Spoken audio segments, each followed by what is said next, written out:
الحمد لله نحمده ونستعينه ونستغفره ونؤمن به ونتوكل عليه ونعوذ بالله من شرور أنفسنا ومن سيئات أعمالنا من يهده الله فلا مضل له ومن يضلله فلا هادي له ونشهد أن لا إله إلا الله وحده لا شريك له ونشهد أن سيدنا وسندنا ومولانا محمدا عبده ورسوله صلى الله تعالى عليه وعلى آله وصحبه أجمعين وسلم تسليما كثيرا كثيرا. أما بعد فأعوذ بالله من الشيطان الرجيم. بسم الله الرحمن الرحيم. سبحان الذي أسرى بعبده ليلا من المسجد الحرام إلى المسجد الأقصى الذي باركنا حوله. وقال النبي صلى الله عليه وسلم اللهم بارك لنا في رجب وشعبان وبلغنا رمضان. بزرگان محترم اور برادران عزیز، کئی ہفتوں کے ناغے کے بعد یہاں اس مرتبہ آپ کے پاس حاضر ہوں. مختلف سفر ملکی اور غیر ملکی پیش آتے گئے، مگر الحمدللہ یہاں بیان کا سلسلہ مفید سلسلہ جاری رہتا ہے. اللہ تعالی ہمیشہ رکھے. دین کا کوئی کام کسی کی شخصیت کے ساتھ موقوف نہیں ہوتا، دین کا کام چلتا رہتا ہے، چلتا رہے گا انشاءاللہ جب تک اللہ تعالی کام لے لے جس سے اس کا کرم اور فضل و کرم ہے. رجب کا مہینہ، اس کی خاص باتیں، دو خاص باتیں ہیں. پہلی بات تو یہ کہ یہ رمضان کی تمہید ہے، رمضان کا مقدمہ ہے. اور رسول اللہ صلی اللہ علیہ وسلم جب رجب کا چاند دیکھتے تھے تو دعا فرمایا کرتے تھے کہ اللہم بارک لنا فی رجب و شعبان وبلغنا رمضان. اے اللہ ہمیں برکت دیجئے رجب اور شعبان کے مہینوں میں اور رمضان تک پہنچا دیجئے. اس دعا سے ایک بات تو یہ معلوم ہوئی کہ رجب کا مہینہ خاص برکتوں کا مہینہ ہے.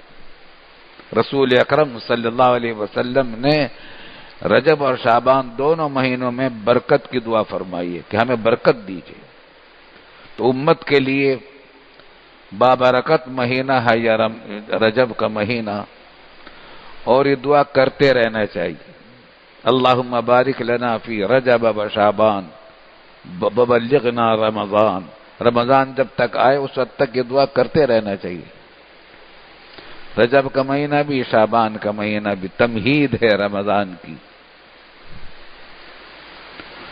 اور اسی ایک دعا سے ایک بات یہ بھی معلوم ہوئی کہ رمضان کی اہمیت کتنی زبردست ہے، کتنی عظیم الشان ہے.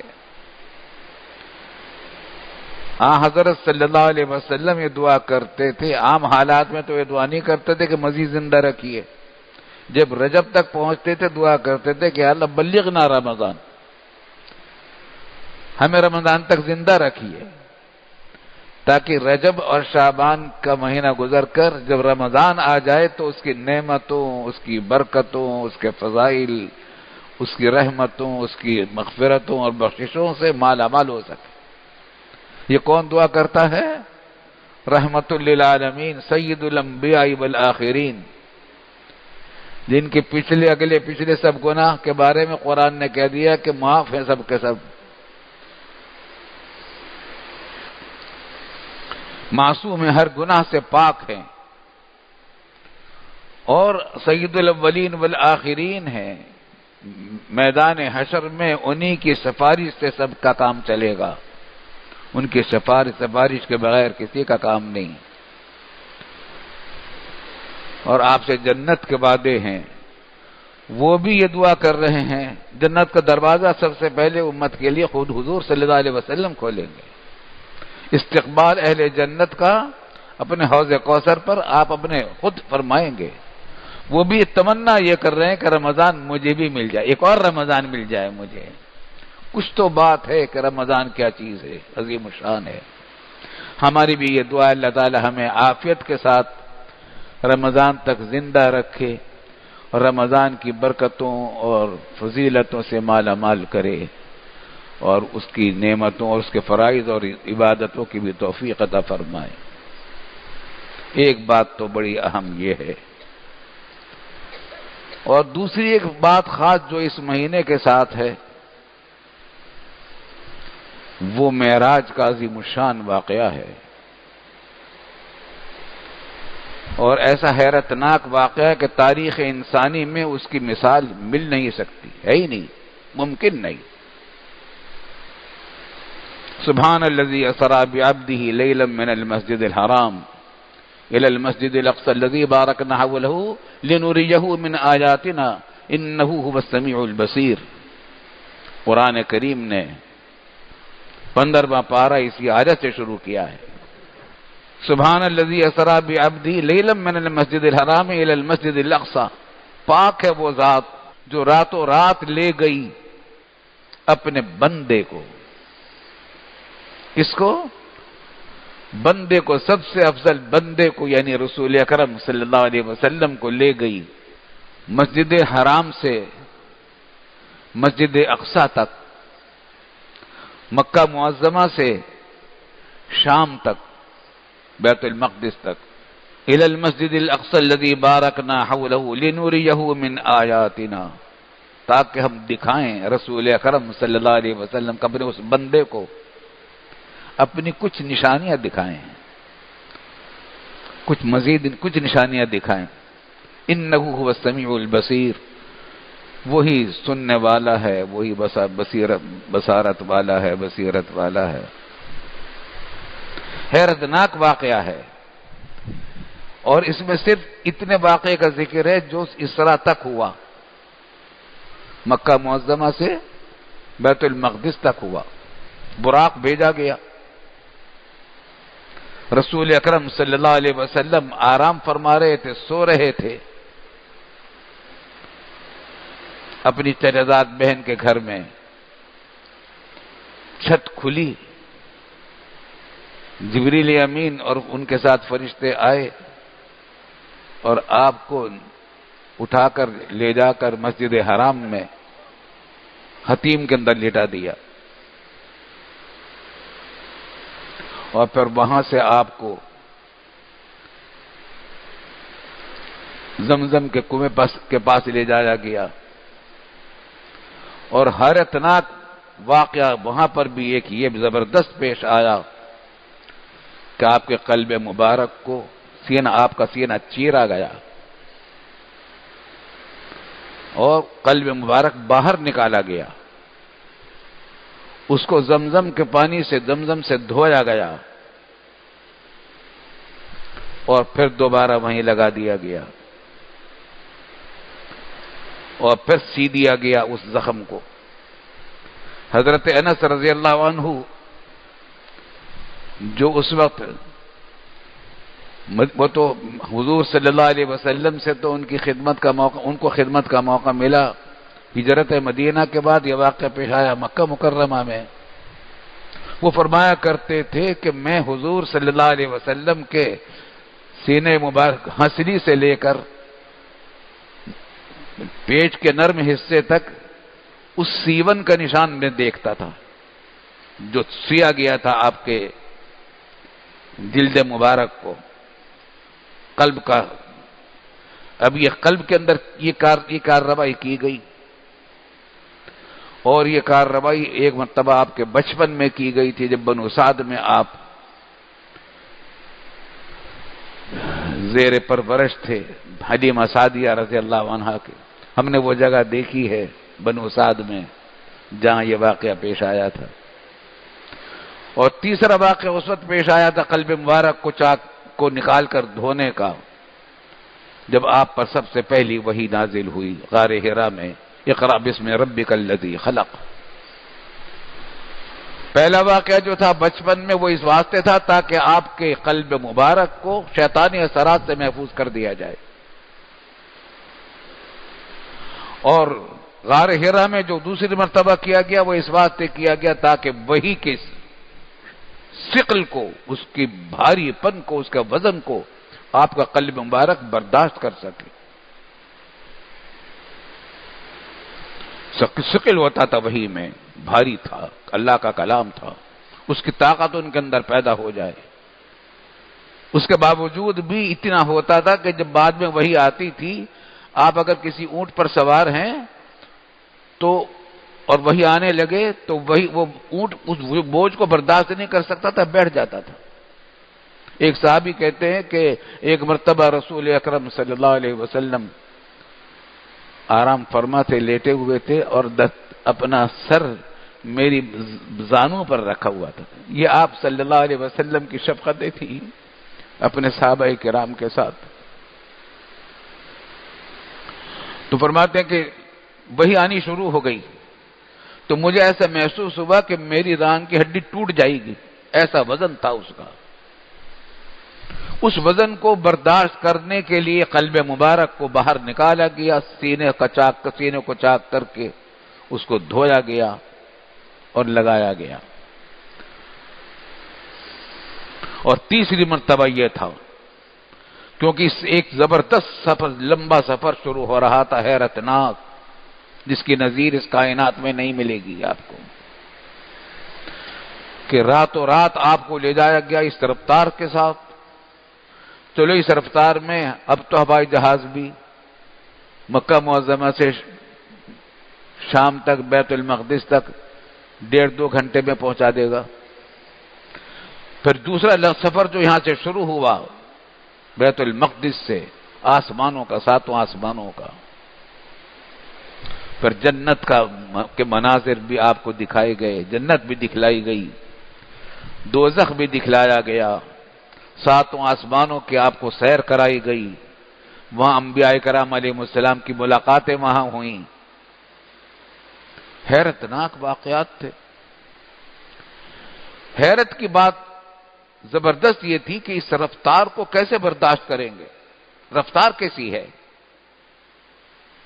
حدیث میں آتا ہے کہ آپ کی رفتار، آپ کو براق ایک جانور کا نام ہے جو انبیاء کرام علیہ السلام کی سواری کے لیے ہوتا ہے. تو گھوڑے سے کچھ چھوٹا، خچر سے کچھ بڑا، سفید براق تھا.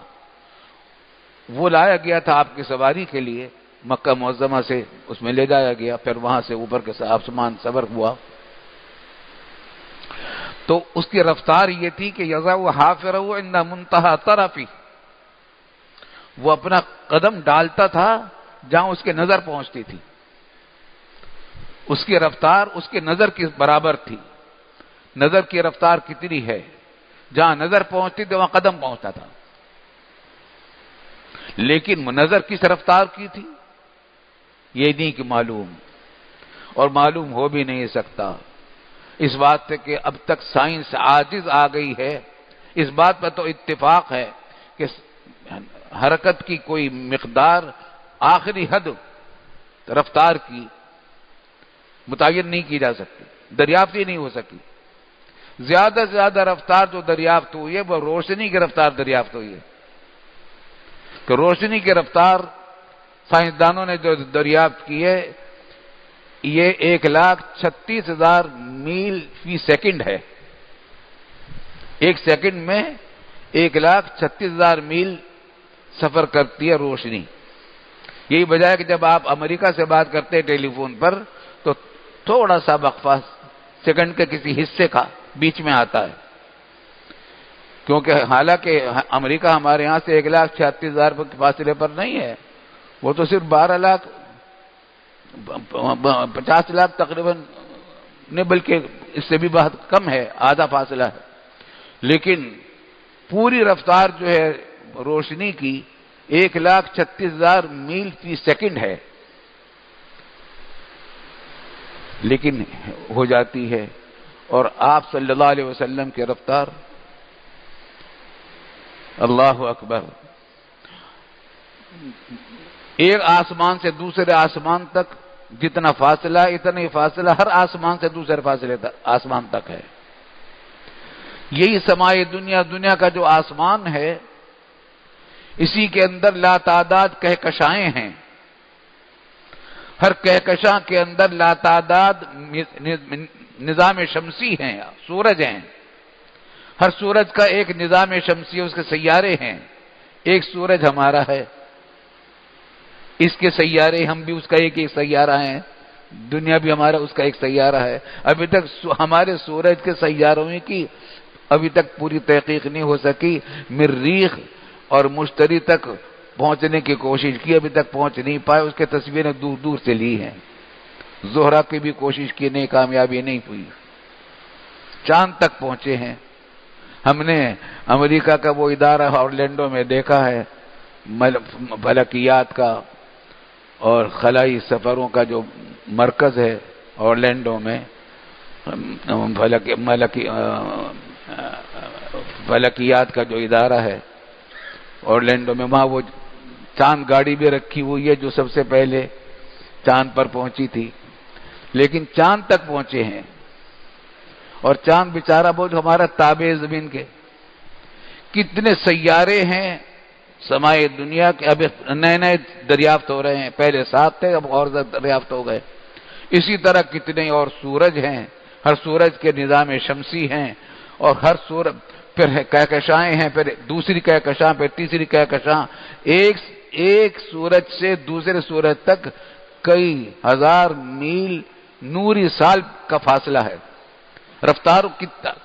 رفتاروں کی گنتی ختم ہو گئی، پھر انہوں نے ایک نئی اصطلاح ایجاد کی، نوری سال، روشنی کا سال، مطلب ہے کہ ایک سال میں روشنی کتنا سفر کرے گی، اس کو کہیں گے کہ یہ 1 سال ہے نوری۔ ایک سورج سے دوسرا سورج کتنے ہی نوری سالوں پر واقع ہے، یہ سب دنیا کے آسمان کے نیچے نیچے ہے، اور پھر اوپر کیا ہے، حیرتناک رفتار ہے، اور خالص معجزہ ہے رسول اکرم صلی اللہ علیہ وسلم کا، اس رفتار کو ناپا نہیں جا سکتا، اس رفتار کو برداشت کرنے کے لیے اور وہاں کے جو مناظر دیکھنے تھے ان کو برداشت کرنے کے لیے آپ کے قلب مبارک کو باہر نکال کر اس کے اندر طاقت بھری گئی۔ اب بھی خلائی سفر میں جو لوگ جاتے ہیں ان کو خاص لباس پہنایا جاتا ہے تاکہ بے وزنی کی کیفیت کو وہ برداشت کر سکیں، ورنہ جان خطرے میں ہے۔ حضور صلی اللہ علیہ وسلم کے قلب مبارک کے اندر وہ طاقت پیدا کی گئی۔ بہرحال ایک عجیب و غریب واقعہ ہے، اللہ تعالیٰ نے یہ واقعہ رونما کیا، اور یہ رجب ہی کا مہینہ تھا، رجب کی 27ویں تاریخ تھی، اگلی دن 27 تاریخ تھی، دن تھا، رات کو یہ سفر ہوا، راتوں رات سفر کر کے آج جب واپس آ گئے مکہ مکرمہ اپنے گھر میں، صبح ہونے سے پہلے، فجر ہونے سے پہلے واپس آ گئے۔ صبح کو جب آپ نے لوگوں کو بتلایا تو مشرکین مکہ، مسلمان تو فوراً انہیں تصدیق کر دی، مشرکین مکہ نے مذاق اڑانا شروع کیا، بھلا کوئی ممکن ہے؟ تو پھر انہوں نے پوچھنا شروع کیا کہ اچھا بتائیے آپ وہاں گئے تھے لیلۃ الاسراء میں بیت المقدس، وہاں کے سیڑھیاں کتنی اوپر چڑھنے کی گنتی کی تھی، اور وہاں کی برجیاں کتنی ہیں، وہاں کی دروازہ کیسا ہے؟ حالانکہ یہ بات تو ہم بھی اور آپ سے بھی اپنے گھروں کی سیڑھیاں بھی یاد نہیں ہوتی، آپ سے کوئی پوچھے کہ آپ کی مسجد جو آپ چڑھ کر آتے ہیں مسجد میں سیڑھیاں کتنی ہیں، آپ سیڑھیاں نہیں بتا سکتے۔ آپ سے کوئی پوچھے کہ ہماری مسجد کی کھڑکیاں کتنی ہیں، گنتی نہیں بتا سکتے۔ انہوں نے پوچھنا شروع کیا تو حضور صلی اللہ علیہ وسلم فرماتے ہیں کہ مجھے بے چینی ایسی ہوئی کہ میں بتا نہیں سکتا، چنانچہ پھر اللہ تعالیٰ نے میرے سامنے بیت المقدس کر دی۔ وہ جو بات پوچھتے تھے میں دیکھ دیکھ کر بتا دے جاتا تھا کہ یہ ایسا ہے۔ یہ حیرتناک واقعہ پیش آیا ہے، بلا شبہ حیرتناک واقعہ ہے۔ اللہ تعالیٰ اس کی برکتوں سے بھی ہمیں مالا مال فرمائے۔ بڑے بڑے علوم و معارف اس کے ذریعے سے امت تک پہنچے ہیں اس صبر کے واقعے سے۔ البتہ اس معاملے میں یہ ہے کہ آیا 27ویں رجب کو روزہ رکھنا سنت ہے یا نہیں؟ تو کچھ روایات ہیں ضرور، لیکن کوئی بھی روایت قابل اعتماد نہیں ہے، ضعیف ہے، ان پر اعتماد نہیں کیا جا سکتا۔ اس بات اس کی بنیاد پر یہ نہیں کہا جا سکتا کہ 27ویں تاریخ کا روزہ سنت ہے، مسنون ہے، مستحب ہے، اس تاریخ کی تعیین کے ساتھ نہیں۔ ویسے آدمی روزہ رکھتا ہے، اس تاریخ کو بھی رکھ لے، لیکن یہ سمجھ کر رکھنا کہ اس دن کی خاص خصوصیت ہے کہ آج کا روزہ رکھا جائے، یہ صحیح نہیں ہے۔ شریعت نے ہر چیز کی ایک حد رکھی ہے، ہر چیز کی ایک حد رکھی ہے، اسی سے پھر بدعتیں پیدا ہو جاتی۔ اسی طریقے سے ان لیلۃ المعراج میں خاص طور سے واقعے کو ذکر کرنا، حالانکہ اس واقعے کو تو ہم اب بھی ذکر کر رہے ہیں، لیکن خاص طور سے اسی رات کا انتظار کرنا کہ 27ویں شبی کو ذکر کریں گے، یہ بھی کوئی معقول بات نہیں ہے۔ لیکن کوئی کرے تو ناجائز بھی نہیں، لیکن اگر یہ سمجھ کر کرے گا کہ یہ سنت ہے آج کا اس رات میں اس کا ذکر کرنا، تو وہ پھر بدعت ہو جائے گی۔ بدعت کہتے ہیں اس بات کو ہے کہ جو چیز دین کا حصہ نہیں ہے اس کو دین کا حصہ قرار دے کر اس پر عمل کیا جائے، وہ بدعت ہوتی ہے۔ اگر دین کا حصہ نہ سمجھیں، چنانچہ اگر ہم جشن منائیں، 14 اگست کا ہم جشن مناتے ہیں، جشن آزادی، سنت سمجھ کر نہیں مناتے، مسنون سمجھ کر نہیں مناتے، اپنی خوشی کا اظہار کرتے۔ اسی طریقے سے اگر رجب کی رات کو کوئی آدمی خوشی منائے لیکن سنت سمجھ کر نہ کرے، مسنون سمجھ کر نہ کرے، بلکہ ایک عظیم الشان واقعے کی یاد کے طور پر کرے، تو اس کی گنجائش ہے، لیکن ہمیں مشورہ یہ دیتے ہیں کہ کرنا نہیں چاہیے، کیونکہ اگر صحابہ کرام جشن نہیں مناتے تھے، اور وجہ یہ ہے کہ اگر جشن منائیں گے تو عوام تو یہ سمجھیں گے کہ یہ بھی سنت ہے، جشن منانا بھی سنت ہے۔ اس واسطے غلط فہمی سے بچانے کے لیے جشن بھی نہیں منانا چاہیے۔ لیکن کوئی جشن منانے لگے سنت سمجھے بغیر تو اس کی بھی کوئی ہم ممانعت نہیں کر سکتے۔ اللہ تعالی ہمیں شرعی حدود میں رہنے کی توفیق عطا فرمائے۔ میں پہلے بھی بار بار کہتا رہا ہوں اپنے بزرگوں کا قول کہ پورے دین کا خلاصہ ہے ادائے حقوق اور حفظ حدود۔ تمام سب کے حقوق ادا کر دو، اللہ کے حقوق بھی ادا کر دو، بندوں کے حقوق بھی ادا کر دو، لیکن حدود کی رعایت رکھو۔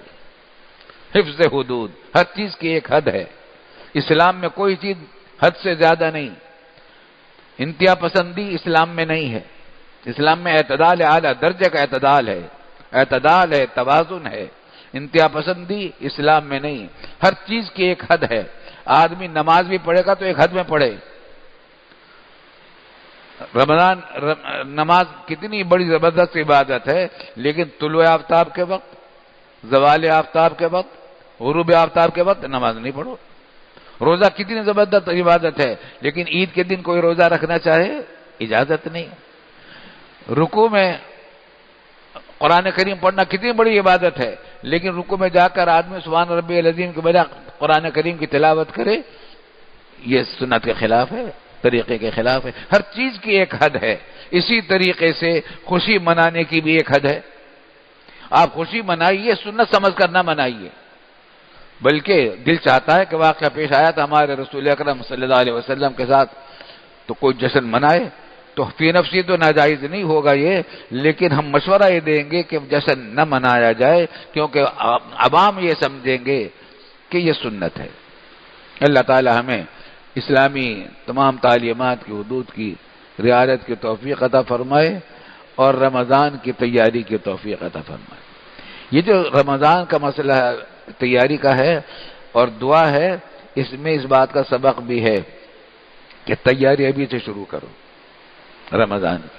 بہت سارے لوگوں کو سفر درپیش ہوتے ہیں، ملکی سفر، غیر ملکی سفر، کوئی لمبے لمبے معاملات پیش ہوتے ہیں، شادی بیاہ کا کوئی معاملہ ہے، کوئی بڑا بڑا کام ہے، تو جو کچھ کرنا ہے پہلے کر لو یا اس کی منصوبہ بندی ایسی کرو کہ وہ رمضان کے بعد ہو، تاکہ رمضان تمہارا رمضان ہی کے لیے ہو جائے۔ اللہ تعالی ہمیں اس کی توفیق عطا فرمائے۔ وآخر دعوانا ان الحمد للہ رب العالمین۔